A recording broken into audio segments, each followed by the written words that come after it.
And welcome to Roadside Notes. I'm Christopher, the Route 66 Chaplain, and these are readings from the Faith and Good Courage Journal found at faithandgoodcourage.com. Again, stories from the road, for the road, and a little grace for the miles ahead and reminders that hope still travels with us. This journal, Dropping the Stone, is from my entry on March 5th, 2026. Dropping the stone came to me standing somewhere I never expected to feel so quiet inside. 4,000 feet above the canyon floor. My feet planted on a glass skywalk, the world falling away beneath me. The view was overwhelming, but it was not fear that settled in. It was perspective. Standing there, I realized how small my certainties had become and how heavy my judgments had once been. I thought about how easy we carry opinions, how quickly we form verdicts about people we barely know. Now, from a distance, everyone looks simple, right or wrong, in or out, deserving or undeserving. But depth changes everything. Standing at the edge of something vast has a way of reminding you that, well, most things are not as shallow as they appear. I've always been drawn to the story of the woman dragged into the dust and placed into the center of the crowd. The men came armed with stones and certainty.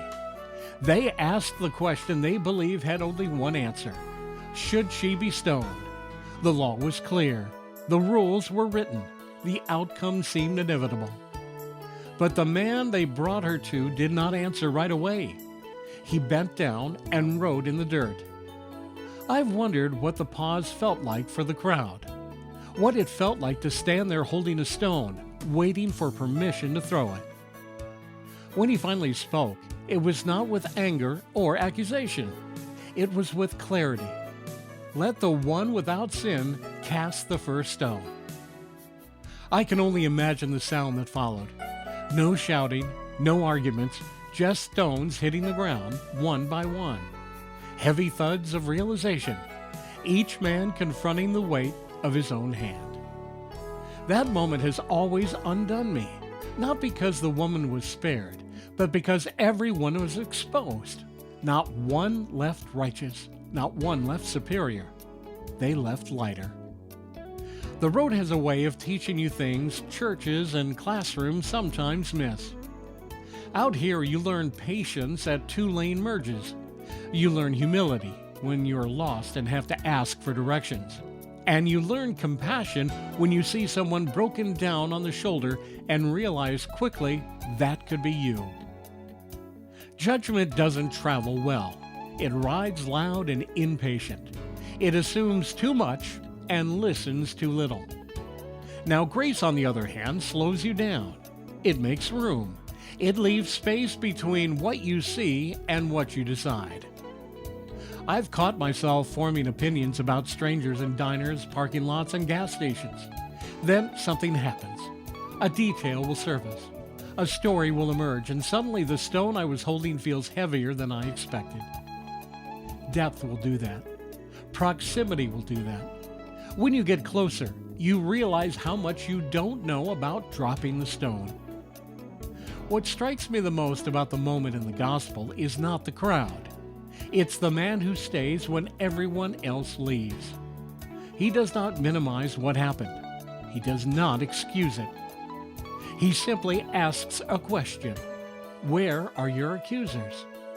And she answers honestly, there are none. Neither do I condemn you, he says. Go, sin no more. It's not permission, it's release.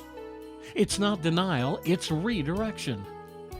That's the pattern I see again and again on the road. Healing rarely comes through, condemnation. It comes through truth offered with mercy, through accountability wrapped in compassion, through someone choosing to stay when it would be easier to simply walk away. In my roadside reflection, I think most of us are closer to that crowd than we'd like to admit. We carry stones shaped like opinions, assumptions, and half-known stories. They feel light at first, almost justified. But if we pause long enough, if we look honestly in our own hands, we do feel the weight. This invitation is not to pretend sin does not exist. It's to remember we are not stone throwers by nature. Before judgment leaves our grip, grace has already spoken. Maybe the most faithful thing we could do today is set down what we were so ready to throw, to let it fall quietly, to walk away lighter than we arrived, and to leave room for mercy, to finish the work we cannot. Travel well, my friends. Have faith and good courage.